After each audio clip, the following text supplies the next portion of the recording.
Boa noite, irmãos. Deus abençoe a todos nessa noite. Chuva, né? Chuva impediu alguns dos nossos amados chegar nessa noite, mas estamos felizes com o nosso Deus. Queridos, nós estamos fazendo uma série, sobre o Sermão do Monte. Semana passada nós ficamos ali nos 2 primeiros versículos e hoje nós vamos caminhar no versículo 2, começar a falar sobre as bem-aventuranças. E eu convido você a abrir a sua Bíblia para Mateus, capítulo 5, e hoje à noite nós vamos estudar um único versículo, o versículo 2. Você achou? Mateus capítulo 5, o versículo 2. A gente pode até falar, de cor. Sabe o que é a minha?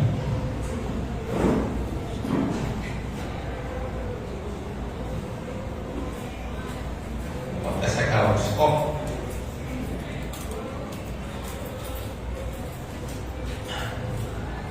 Eu estava realmente com sede. Mateus capítulo 5, perdão, não é o 2, é o 3, é o versículo 3. Mateus 5, versículo 3. Deixa eu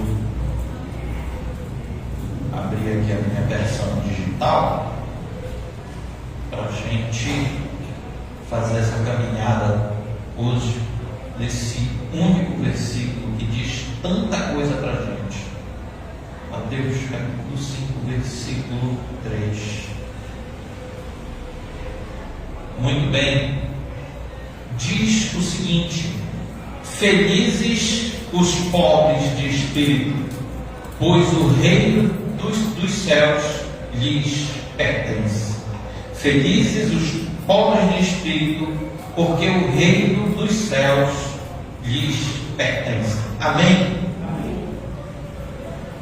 Só 2 linhas, poucas palavras, mas tanta profundidade que a gente encontra nesse único versículo. No monte, meus irmãos, Jesus se assenta.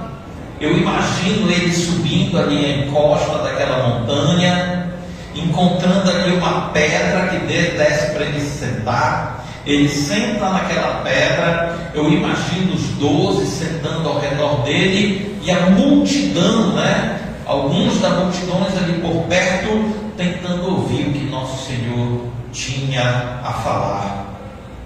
Irmãos, era costume, como eu já falei para vocês, os mestres, se sentarem, para ensinar. O judeu, ele aprendia sentado e ouvia sentado também o seu professor. E o professor se sentava também. No nosso costume ocidental, geralmente os professores estão de pé e os alunos sentados. E ele começa com uma palavra: felizes. Ou, como está aí nas traduções mais antigas, bem-aventurados. Bem-aventurados, felizes. Antes da gente entrar no versículo, vamos fazer algumas reflexões aqui. Irmãos, pense você aí, se você tem uma árvore frutífera na sua casa. Na casa da minha sogra, ela tem plantada lá um pé de abricó. E eu e a Macedânia, a gente gosta muito dessa fruta, abricó. Só que a gente ainda não conseguiu comer nenhum abricó de lá. Esse ano deu bastante fruta, E de tanta fruta que deu, só tem uma frutinha lá, um abricó lá que está prosperando. O resto está tudo ainda pequenininho. E sempre quando eu vou lá, eu vou dar uma olhada naquele abricó lá. Eu ainda não comi nenhum abricó de lá, nem sei se alguém comeu. Mas eu fico pensando, será que é bom? Será que é doce? Né? Será que é daquele abricó fiapento? Né? Eu não sei, eu sei o que é o sabor do abricó, né? Quem conhece aqui essa fruta, abricó? Não é muito conhecida, né? É bem gostosa. E eu fico pensando, será que é um abricó bom? Será que é um abricó ruim? E eu me lembro também quando eu estava no exército, lá no quartel, na parte de trás, lá do quartel onde eu servi, tinha uma plantação de acerolas, várias acerolas.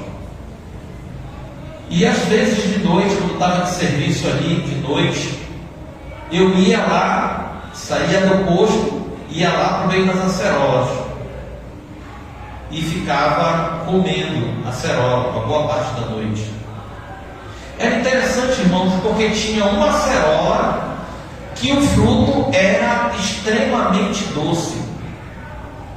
Era doce, muito doce aquela acerola. Eu nunca vi isso, uma acerola docinha. Era aquela. As outras ao redor, tudo azeda. Mas só aquela fruta lá era doce. E quando eu descobri isso, eu fiquei até surpreso. Porque, sabe, moleque, né? 18, 19 anos, não tem nada que fazer, passa pela fruta, pega lá uma fruta e manda na boca. E quando eu descobri aquela acerola doce, era a única que eu ia atrás. Árvores frutíferas são assim. As que dão os melhores frutos são aquelas que mais atraem a atenção. Mas as que não dão bons frutos, como elas são lembradas, como elas são faladas, como elas são citadas. Irmãos, é sabido que existem os frutos do Espírito, e a gente fala os frutos do Espírito, e quando a gente chega lá, Paulo falando, ele não fala os frutos, ele fala o fruto. Assim também como a bem-aventurança, claro, as bem-aventuranças são várias, mas é preciso a gente começar dizendo, irmãos, que elas não são características que eu e você podemos ter uma e ter outra. Não. As bem-aventuranças, elas formam um conjunto que no qual, se você não tiver um deles, você não pertence ao conjunto bem-aventurado. Não dá para mim, como a gente começa falando hoje, sobre os pobres de espírito, e você não ter fome e sede de justiça. Porque a ideia aqui é uma corrente onde uma chama a outra, e a gente vai tratar disso também. Mas voltemos às árvores. Quando você encontra uma árvore que o fruto não é bom, o que você faz? Você planta uma acerola no seu quintal, a acerola nasce, dá bastante fruto, mas aquela acerola dá um fruto ruim, um fruto que não tem suculência, uma fruta azeda demais, e você bate a acerola e o suco não rende. O que você faz com a acerola? Tem algum problema com ela? Vou adubar. E você aduba. Eu vou podar. E você poda. E você faz tudo que está ao seu alcance, e aquela fruta, aquela árvore não melhora. O que se faz? O que a palavra de Deus diz que é feito com a árvore que não dá fruto? Ela é cortada e lançada no fogo. Pensemos nisso.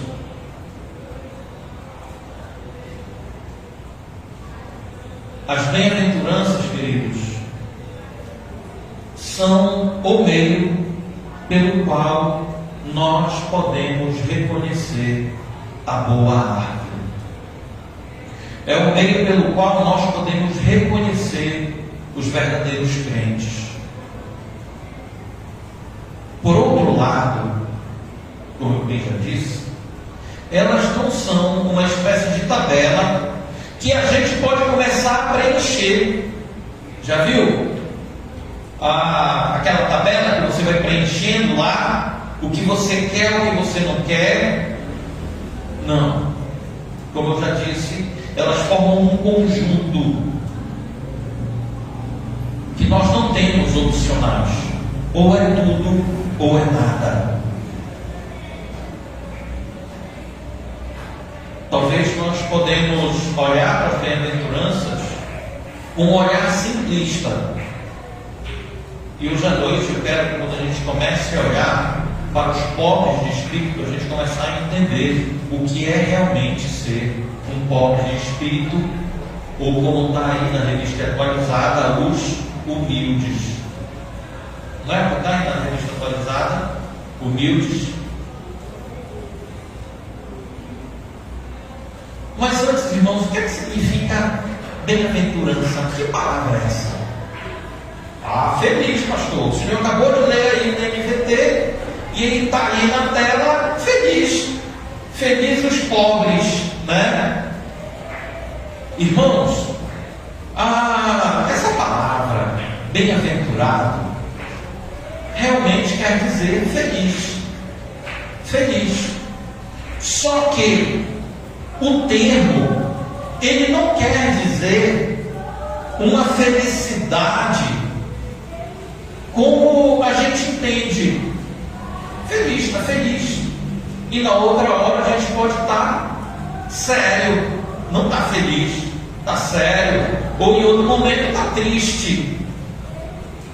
A ideia, irmão, ela quer a ideia de bem-aventurado.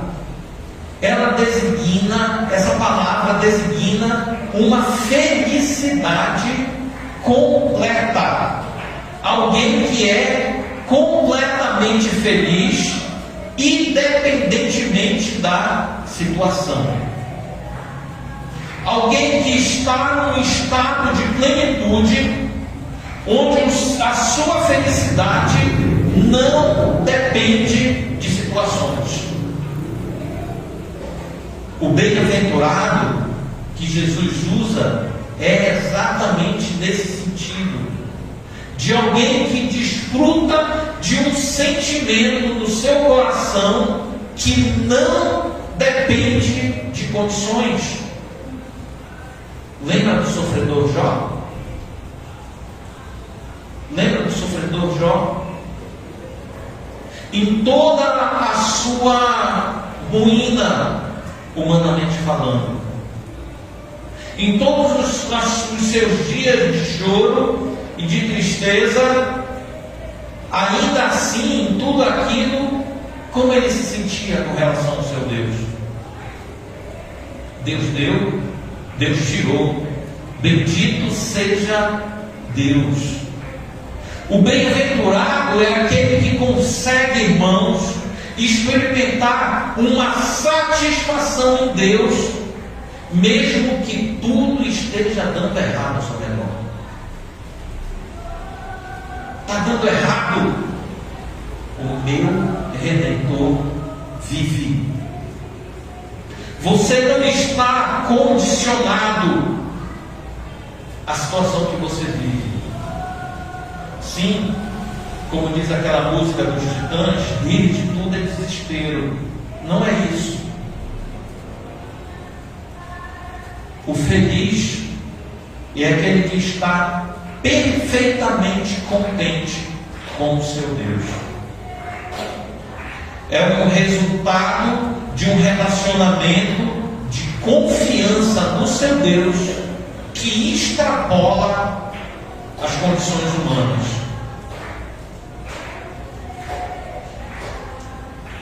Irmãos, com essa palavra, com essa ideia, Jesus começa o seu sermão. Feliz. Uma felicidade que não é meramente um sentimento ou um estado emocional, ou simplesmente um período de euforia. por alguma coisa, algum acontecimento ou algum ganho.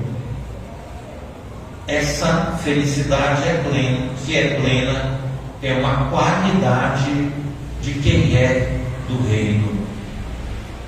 E acredite, essa felicidade aqui não é uma felicidade que é externalizada por gargalhadas, por sorrisos e gritos de alegria. Essa felicidade tem o sentido de pleno contentamento, de plena satisfação, pois independentemente do que ele viver, ele está contente com o seu Deus. Então, irmãos, se essa felicidade é assim, essa palavra que vem depois, os pobres. Que pobres são esses? Quem são esses pobres que Jesus fala? Irmãos, essa palavra pobre aqui já foi tão mal interpretada que no catolicismo medieval, Francisco de Assis entendeu que pobre aqui é literalmente pobre, não bem-aventurados os pobres. Então, bora tirar essa palavra pobre e bora colocar aqui, como a gente costuma falar no português, bem-aventurado os pés rapados. Sabe de onde vem essa expressão, pé rapado? Sabe de onde vem? Pé rapado. Durante o Império, os nobres andavam a cavalos ou em carruagens. Então eles não pisavam no barro. Quando eles entravam em algum lugar, eles entravam direto. O que faziam os pobres que andavam com o pé no chão para não sujar as casas? Eles pegavam suas facas ou as suas adagas e rapam a sola do pé, seja a sola do sapato, a sola da bota, ou como os escravos faziam, passava ali a faca, raspando o barro. É esse sentido aí do pé rapado. Também é cultura, né? Então, os teólogos medievais, eles olhavam para esse versículo e disseram: olha, bem-aventurados os pobres, porque os pobres, os que não têm grana, os que não têm nada, é deles o reino dos céus. Só que isso tem um problema muito grande, e até hoje, aquela corrente da teologia da libertação entre os católicos, eles dão muita ênfase a isso. Vocês já assistiram o Alto da Compadecida? Eu gosto daquele filme, viu? Você já viu o final do filme, né? Quando ali a Fernanda Montenegro, nas pés de Maria, né? Vai justificar os atos do João Grilo, por ele não ter grana, por ele passar fome. Aí ela diz: ele enganava porque tinha fome, ele passava os outros para trás porque ele não tinha recursos. Como quem diz que salvação depende de condição financeira. Se você é pobre, você já está salvo. Irmão, essa ideia é totalmente errada. Se fosse isso, a gente tem um problema muito sério com Jesus. Sério pra caramba. Porque quando Jesus cura um mendigo, qual é a chance que ele está dando para o mendigo? Quando ele chega ali com um cego Bartimeu, o cego Bartimeu é mendigo, ele está ali mendigando. A palavra mendigo é politicamente correta, tanto faz, pouco me deixando para isso. Mas então, ele está ali na sua mendicância. Jesus cura Bartimeu. Se ele é bem-aventurado os pobres, esse Bartimeu agora tem a possibilidade de trabalhar e deixar de ser pobre. E aí Jesus tirou a salvação do Bartimeu? Se é bem-aventurado os pobres, então não tem porquê Jesus estender a mão a alguém que está nesse estado de mendicância, porque está tudo bem. Não, irmão, a ideia aqui dos pobres não é a ideia que o Francisco de Assis teve. Não. A ideia aqui do pobre, de espírito, da palavra pobre, não é com relação à condição sócio-financeira da pessoa. Não. E aqui tem uma curiosidade. No grego, essa palavra tem dois usos distintos, né? E existe também uma palavra designada para mendigo, né, no grego. Mas quando se fala pobre, pode simplesmente significar uma pessoa que não vive no luxo, que não tem roupas caras, mas que com o trabalho de suas mãos ele consegue se manter. Sem luxos, mas ele vive. Como a maioria de nós, né? Quantos de nós aqui tem um ar-condicionado no carro, no quarto, né?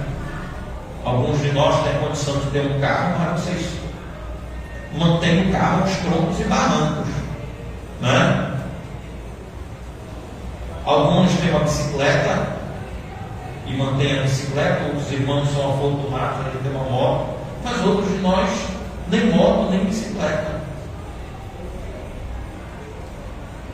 Pobre, como todos nós, estamos todos na mesma categoria, pelo menos a maioria, né? Conforme a divisão, a estratificação da nossa sociedade.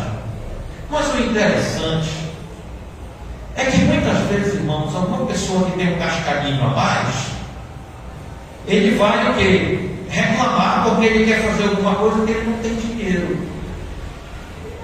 E aí alguém começa a brincar, né? Rapaz, eu queria ser pobre só um dia na vida, porque ser pobre a vida toda é ruim, viu? Não. Essa palavra pobre aqui não quer dizer um pobre que consegue se manter. A palavra aqui é mendigo, aquele pobre que não tem como se manter, aquele pobre que depende da generosidade de outro. É aquele pobre que ele olha para si mesmo e diz: eu não tenho como me manter, eu preciso que alguém me ajude. É aquele pobre que pede ajuda. Não é aquele pobre que pede dinheiro, né, para gastar com besteiras, mas é aquela pessoa que está consciente da sua situação e ele sabe que ele precisa de alguém que lhe sustente, que lhe dê a mão, que lhe socorra.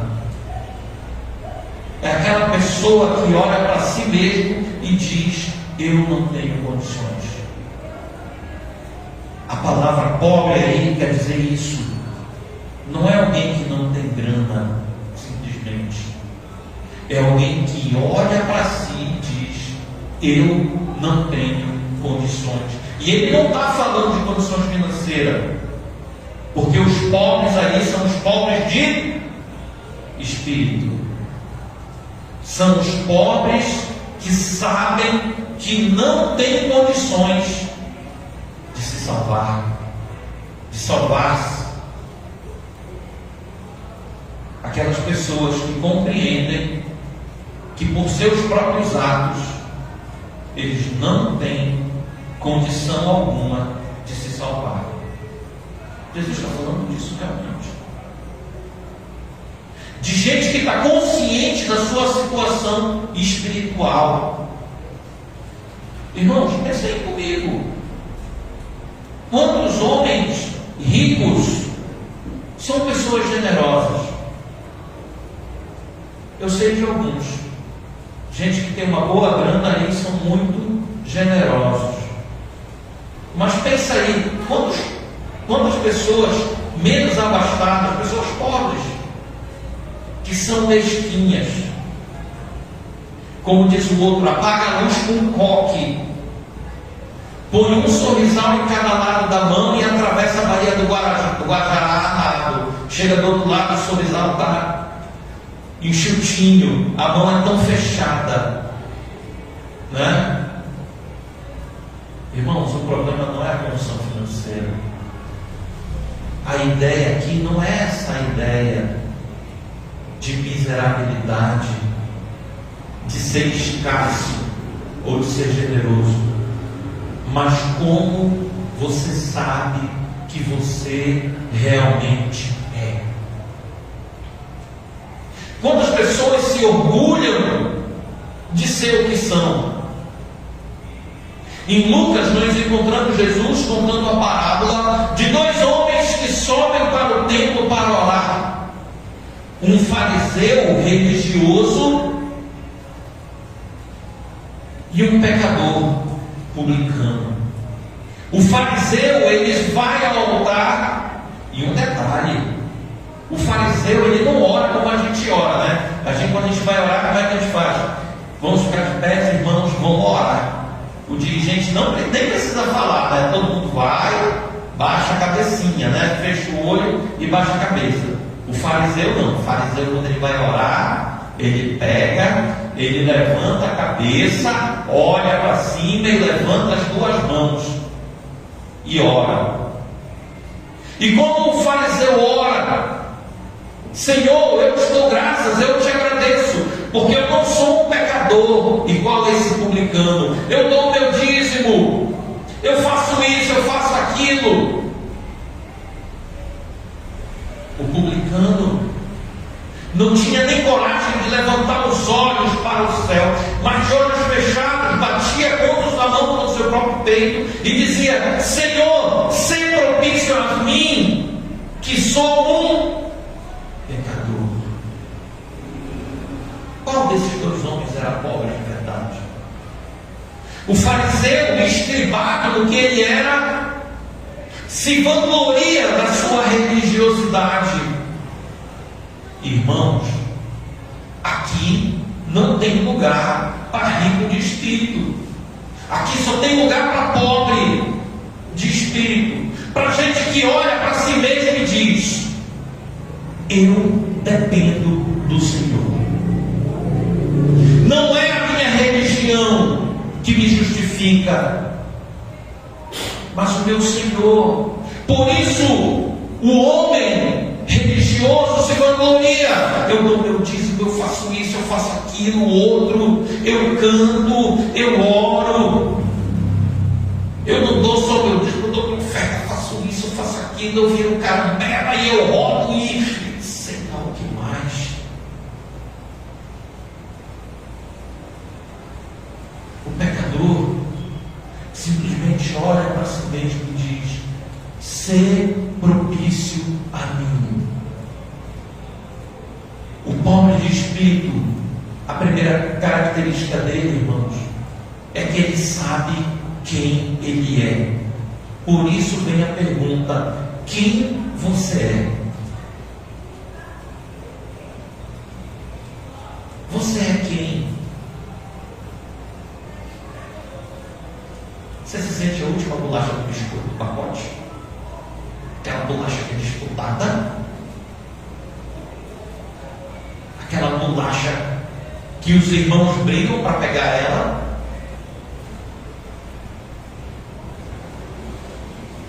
Ou você se sente o farelo que fica no fundo do pacote?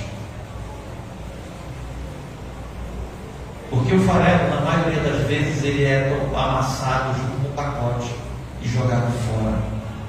Irmãos, não, eu não estou falando para a gente ter baixa estima. Não é isso. Aliás, baixa estima não, vamos falar o termo correto. Baixa autoestima. Porque o alto ali não é de tamanho, mas sim de alto de si, nesse sentido de si mesmo. É alguém que não está ensimesmado. É alguém que não olha para si mesmo e se basta. Mas é alguém que olha para si mesmo e diz: eu preciso de Deus. Lembra daquela música de criança? Eu preciso de você, você precisa de mim, nós precisamos de Cristo até o fim. É exatamente isso. Onde eu olho para mim mesmo e digo: eu não me basto. Eu preciso do meu próximo, eu preciso do meu irmão. E juntos nós precisamos de Cristo.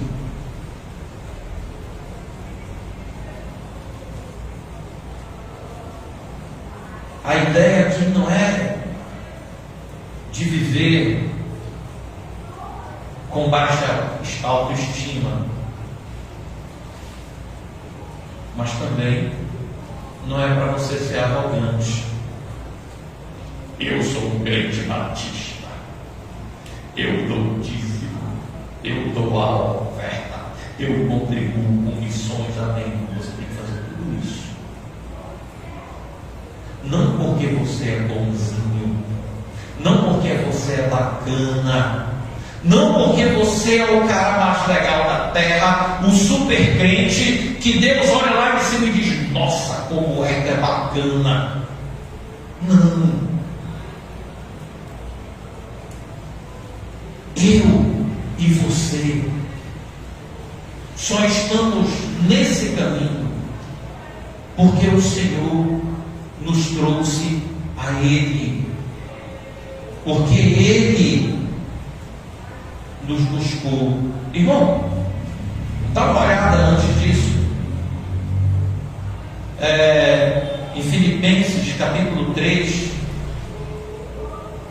versículo 4 até o 9, uma leitura um tanto quanto longa. Abre aí, Filipenses capítulo 3, do versículo 4 até o 9. Filipenses 3, 4 ao 9. Amém? Achamos? Então vamos ler Filipenses 3, do 4 ao 9. Ainda que se os outros pensam ter motivos para confiar nos próprios esforços, eu teria muito mais.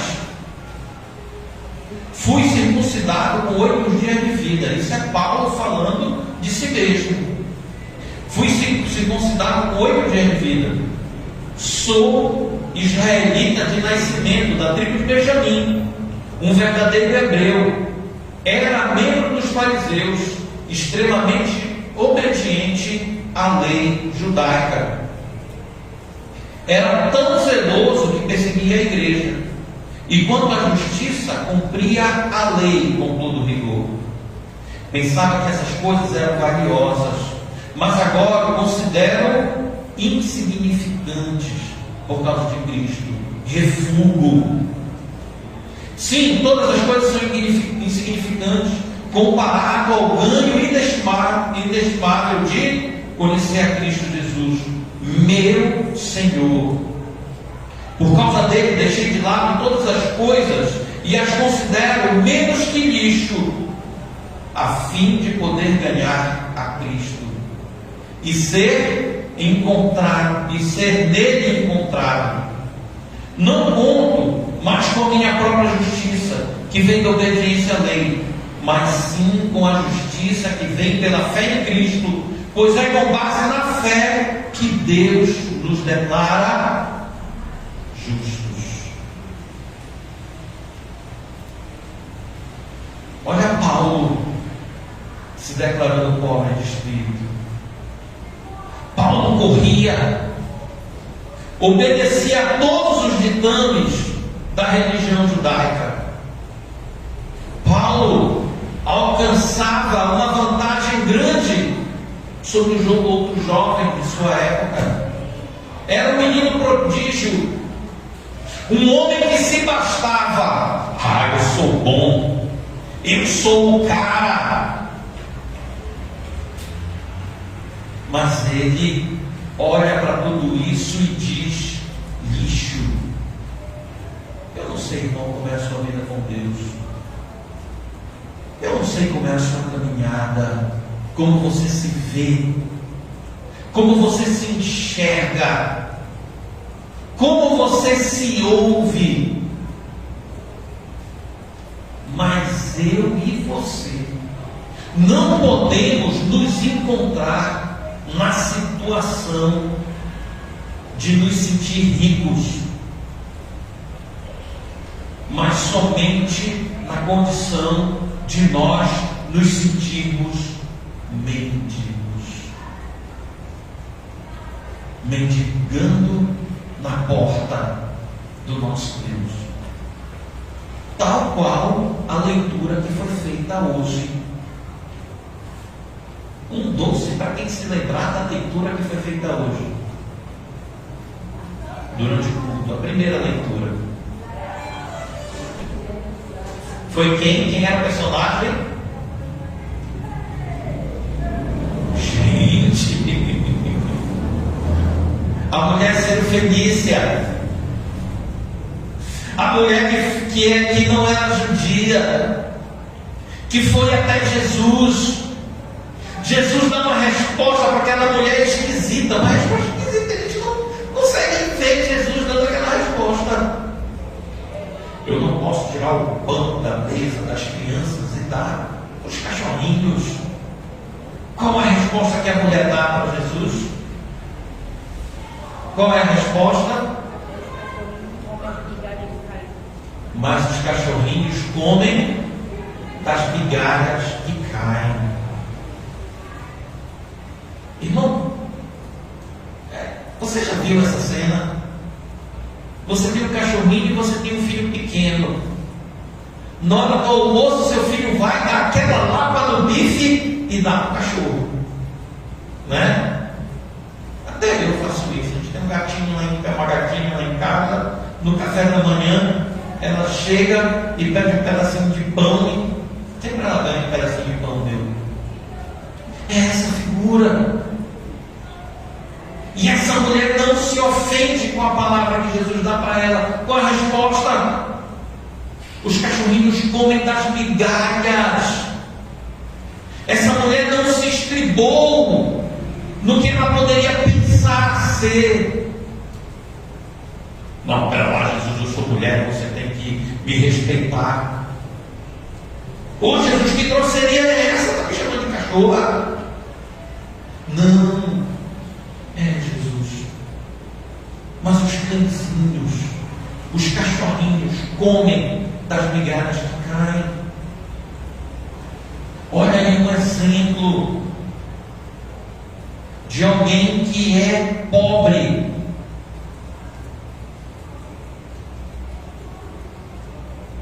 De espírito. Mas, irmão, também tem um problema muito sério nisso. É o falso pobre. Aquele cara que com a sua linguagem, que com as suas falas, ele se mostra humilde. Nas suas orações, ele exala uma espiritualidade, ele exala um comportamento, ele exala uma fala que não está no seu coração. Ele veste o verniz da pobreza espiritual, mas na verdade é só aparência, como a gente costuma falar, é só a capa. Só capa. Não está realmente no coração. O problema é que esse tipo de pessoa ela pode falsear até o comportamento. Porque na verdade, na maioria das vezes, esse tipo de gente está querendo negociar com Deus. Não bem-aventurados pobres. Então, quer saber o que eu vou fazer? Eu começo a me comportar como um pobre, falar como um pobre, mas o coração está lá longe. É o coração orgulhoso. É um coração que está escondido numa capa de religiosidade, mas lá dentro reside um coração duro, ganancioso, orgulhoso e cheio de si mesmo. Um coração em si mesmado. Um sepulcro caiado. Como Jesus mesmo chama os fariseus. O pobre de espírito, irmãos, ele não falseia um comportamento. Ele sabe que depende totalmente de Jesus. Como Paulo nos fala, decidi não depender da minha própria justiça, mas somente da justiça que eu encontrei em Jesus. Ele sabe que em si nada há que possa atrair o favor de Deus, a não ser a completa dependência do seu Senhor. Por isso que Jesus fala que o reino de Deus é dos pequeninos, como a gente falou há algumas semanas atrás. E nos pobres de espírito nós encontramos também um degrau. Um degrau.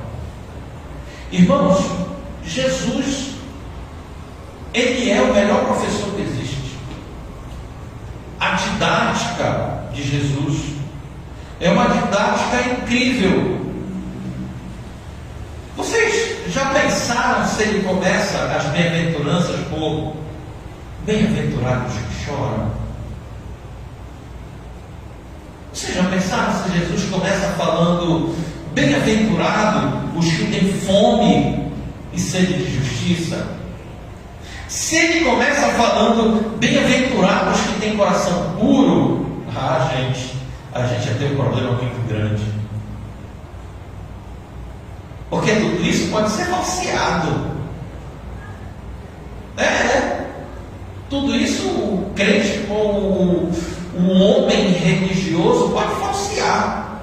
Pode externar um comportamento que não é verdade na sua vida. Por isso, o primeiro degrau que ele apresenta é um pobre. Porque você pode se julgar uma pessoa pacífica, você pode se julgar uma pessoa injustiçada, você pode se julgar uma pessoa que tem fome e sede de justiça, mas um espírito pobre de verdade não pode ser falsificado. Alguém que sabe em si mesmo, dentro do seu coração, eu dependo de Deus, esse sentimento não pode ser falsificado. Porque, irmãos, cada uma das bem-aventuranças, cada uma dessas características aqui, formam um elo de uma corrente. E o primeiro elo dessa corrente é espiritual. Algo que somente Deus produz no coração do homem. Sejamos sinceros, nos olhando de frente do espelho da verdade. Espelho, espelho meu, tem alguém mais pobre do que eu? Espelho, espelho meu, tem alguém mais ferrapado do que eu? Na fila do pão, sempre tem alguém mais lascado que a gente. Pastor Tiago, ele costuma dizer o seguinte: você acha que a sua situação está ruim? Visite a ala pediátrica do Ouvir Loyola. Você acha que a sua situação está ruim? Passe uma noite na entrada da UPA. E aí? Será que a gente vai estar ruim de verdade? Por isso, irmão, que isso aqui não é algo físico, mas é algo espiritual. Porque aquele que é pobre de espírito, esse sentimento de pobreza foi produzido pelo Espírito Santo no coração do homem, quando o homem entende o Evangelho. Como o profeta diz no Velho Testamento: não a nós, Senhor, não a nós, mas só ao teu nome da glória. Porque ao Senhor pertence a glória, e a nós o corar de vergonha. O corar de vergonha quer dizer ficar vermelho de vergonha. Sabe esse pessoalzinho da televisão que diz: nós temos que exigir do Senhor os nossos direitos. Um pobre de espírito exige alguma coisa? Olha o exemplo da mulher Sirofenícia. Não, Jesus, tu és o Senhor, então o Senhor tem que me abençoar. Não. Sim, Jesus. Mas os cachorrinhos comem das migalhas que caem na mesa. Eu quero só uma migalha. O pobre de espírito tem essa atitude. E não sobe no pedestal. Alguns tempos atrás, a gente via um pregador desses aí das internet. Teve até algum tempo atrás aí no hangar, dizendo que Deus escreve a história, mas você tem a borracha. Dizendo que você é o ponto fraco de Deus. Que ponto fraco de Deus? Não há nada. Que asneira é essa? Deus não tem ponto fraco nenhum, e eu não sou o ponto de Deus coisa nenhuma. Eu vou ao meu Senhor com fome e com sede dele, com um coração rasgado diante dele, pedindo mais dele. Quem exige é quem pagou alguma coisa. Quem exige é quem fez por merecer. Pensa, irmão, você trabalha o mês inteiro. Se o dinheiro não cai na conta lá no dia 5, o que você faz? O senhor podia, por favor, patrão, pagar o meu salário? Chega lá na sala do chefe: peraí, dia 5, eu tenho um boleto para pagar. Você vai lá fazer uma reivindicação, porque o teu patrão está te devendo. Você vendeu os 30 dias do seu trabalho para ele, agora ele tem que lhe pagar. É ou não é verdade? Se a sua televisão queima e ela está na garantia, você não chega lá na assistência técnica: por favor, vocês podiam consertar a minha TV? Não, você chega lá com a televisão, põe a TV em cima do balcão, põe a nota fiscal e diz: olha, deu problema, conserta. É ou não é verdade? Você compra uma coisa, dá defeito, o que você faz? Vai lá trocar. Olha, esse negócio não prestou, troca aí. Eu quero meu dinheiro de volta. Não é? Não é assim? Eu faço assim também. Quando a gente está no nosso direito, a gente vai lá botando gadão, né? Quando o pessoal fala: isso aqui não presta. Você deve ficar morta de vergonha quando eu exijo alguma coisa. Mas, gente, a gente é assim. Quando a gente se sente na situação, a gente chega lá com os dois pés na porta. A pergunta é Deus? Você age assim? É assim com Deus? Quem é Senhor? É você ou Ele? O pobre de espírito, a atitude dele é a atitude de quem sabe que precisa. É como aquele cara que vai com a audiência do juiz. Meritíssimo, por favor. E quando o juiz entra, todos ficam de pés. E todos estão ali tentando convencer o juiz de que eles têm razão.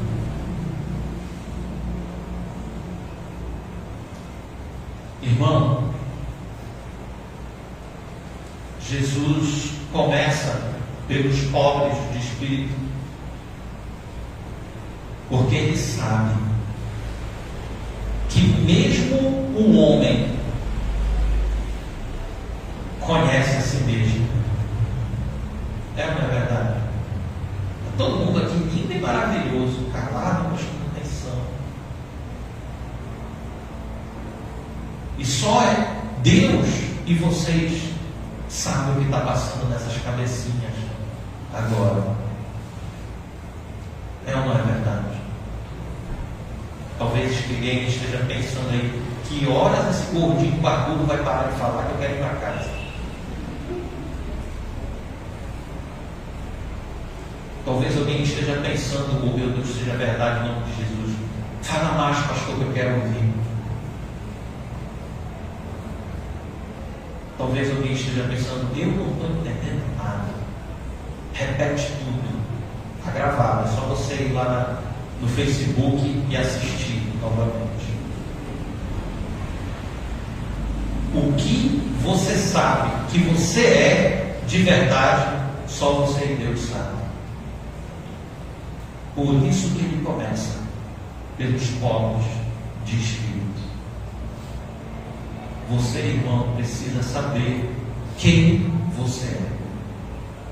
Você é pobre de espírito? Ou está só fingindo que é pobre? Você se sente assim? Você quer se sentir assim? Ou você sabe que você é assim? Você pode falsificar a fala, você pode falsificar o comportamento, mas você não pode mudar o que você sente lá dentro do seu coração, da sua mente. Você pode mentir para todo mundo, mas você não vai conseguir mentir para Deus e para você mesmo.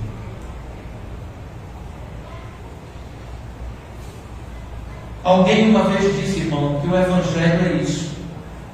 É um mendigo dizendo para outro mendigo onde encontrar pão. Por isso é imperativo que eu e você, que nós estejamos conscientes de que estamos nesse reino de Deus, não por nossos méritos, não pelo nosso próprio esforço, mas porque Ele nos amou primeiro. Nós o amamos porque Ele nos amou primeiro. E Deus nos amou primeiro dando o seu Filho, Jesus Cristo, por nós na cruz, demonstrando esse amor desse jeito na cruz. O último versículo dessa noite, Romanos, capítulo 5, versículo 8. Romanos, capítulo 5, versículo 8.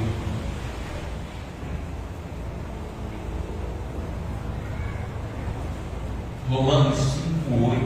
Eu recomendo que você marque esse versículo na sua Bíblia. Bora ler junto aqui, na tela. Vamos ler junto. Amém? Vamos ler 1, 2, 3. Mas Deus nos prova seu grande amor ao enviar Cristo para morrer por nós, quando ainda éramos pecadores. Em outra passagem, Paulo vai dizer que Cristo morreu por nós quando nós ainda éramos seus inimigos, porque Ele nos amou primeiro. E por isso, irmãos, nós estamos nessa noite para celebrar essa obra, para celebrar esse amor. A mesa de comunhão ganha sentido diante dessa verdade. A nossa resposta ao amor dele é a consciência de que nós não temos condições por nós mesmos de nos salvar, que Cristo tinha que vir e morrer por nós, que Ele tinha que vir e derramar o seu sangue pelos pobres de espírito, por aqueles que não se sentiam com condições de salvar-se por si mesmo. Até porque, irmão, a nossa condição antes dele era de mortos, como Paulo fala no capítulo 2 de Efésios. Estávamos mortos nos nossos delitos e pecados. Nós somos seus dependentes. Dependemos de Cristo Jesus. Dependemos do nosso Deus. Dependemos do seu amor. Essa mesa aqui, irmãos, por mais bonita que esteja, e hoje até que gostei da decoração, porque está bem singela, né? Minimalista. Não é a mesa da Igreja Batista na Campina, não é a mesa do pastor Wellington, é a mesa do Senhor, onde Ele chama os pobres de espírito para estarem com Ele à mesa. Eu convido você a abrir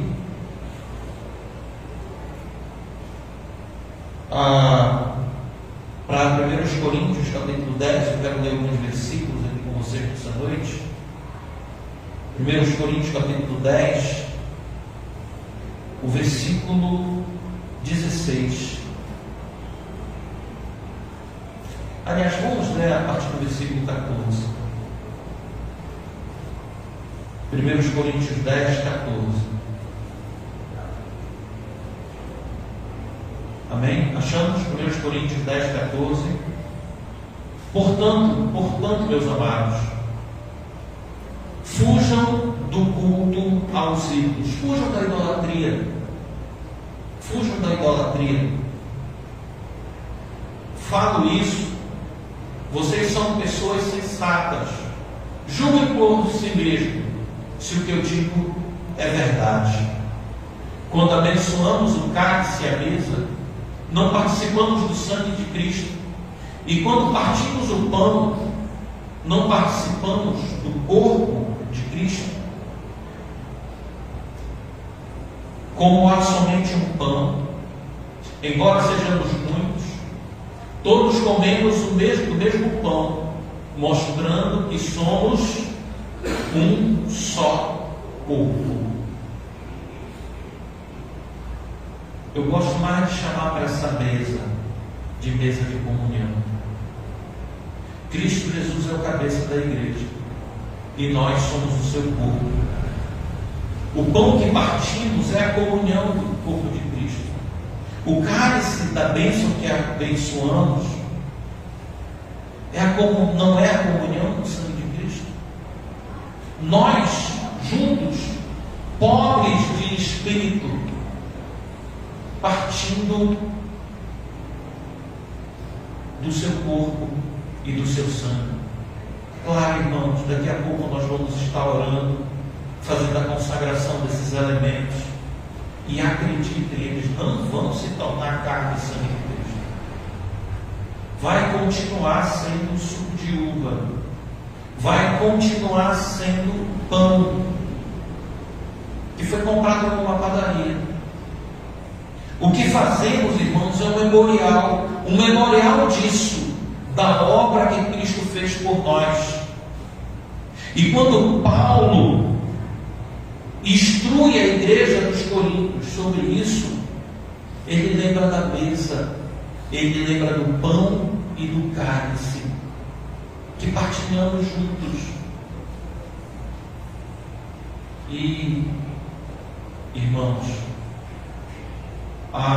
só quem toma desse pão e bebe desse cálice são os irmãos que já foram batizados. Nós também abrimos para quem estiver nos visitando.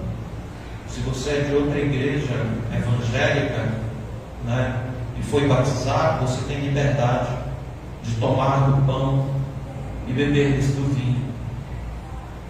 Mas se não foi batizado ainda numa igreja evangélica, fique em oração nesse momento.